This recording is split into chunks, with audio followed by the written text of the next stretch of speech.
कर्पूरगौरं करुणावतारं संसारसारं भुजगेन्द्रहारं सदा वसन्तं हृदयविन्दं भवं भवानी सहितं नमामि। भवं भवानी सहितं नमामि। भोलेनाथ के सभी भक्तजनों को हर हर महादेव, जय शिव शंभू। सोमवार के दिन जब त्रयोदशी तिथि लगती है तो इसे सोम प्रदोष कहा जाता है। शिवजी सोम प्रदोष व्रत करने वाले सभी भक्त शिवजी को अति प्रिय होते हैं।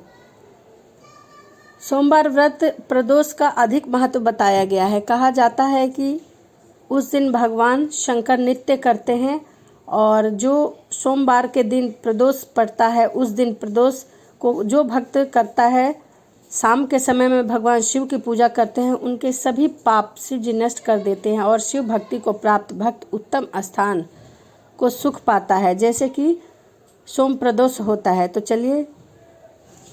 चलिए शुरू करते हैं प्रदोष व्रत की कथा। एक नगर में एक ब्राह्मणी रहा करती थी। उसके पति का स्वर्गवास हो गया था। उसका अब कोई भी आश्रयदाता नहीं था, इसीलिए प्रातः काल होते ही वह अपने पुत्र के साथ भीख मांगने गांव में निकल पड़ती थी। भिक्षाटन से वह स्वयं और अपने पुत्र का पेट पाला करती थी। एक दिन ब्राह्मणी घर लौट रही थी। उसे रास्ते में एक लड़का घायल अवस्था में कहराता हुआ मिला। ब्राह्मणी दयावंश उसे अपने घर ले आई। वह लड़का विदर्भ का राजकुमार था। शत्रु सैनिकों ने उसे राज्य पर आक्रमण कर उसके पिता को बंदी बना लिया था और राज्य पर निमंत्रण कर लिया था, इसीलिए वह इधर उधर भटक रहा था। राजकुमार ब्राह्मण पुत्र के साथ ब्राह्मणी के घर रहने लगा। तभी एक दिन अंशुमती नामक एक गंधर्व कन्या ने राजकुमार को देखा तो वह उस पर मोहित हो गई। अगले दिन अंशुमती अपने माता पिता के साथ राजकुमार से मिलने के लिए आई।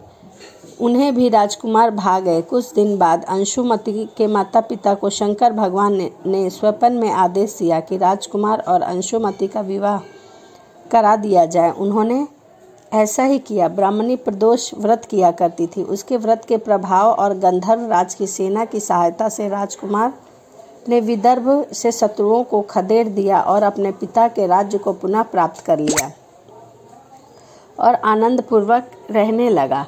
ब्राह्मणी के प्रदोष व्रत के महात्म से जैसे राजकुमार और ब्राह्मण पुत्र के दिन फिर गए, वैसे ही शंकर भगवान अपने सभी भक्तों के दिन फेरते हैं। अतः सोमवार व्रत करने वाले सभी भक्त भगवान शंकर को अति प्रिय है। इसीलिए त्रयोदशी काल में जो प्रदोष पड़ता है उसे हमें अवश्य करनी चाहिए।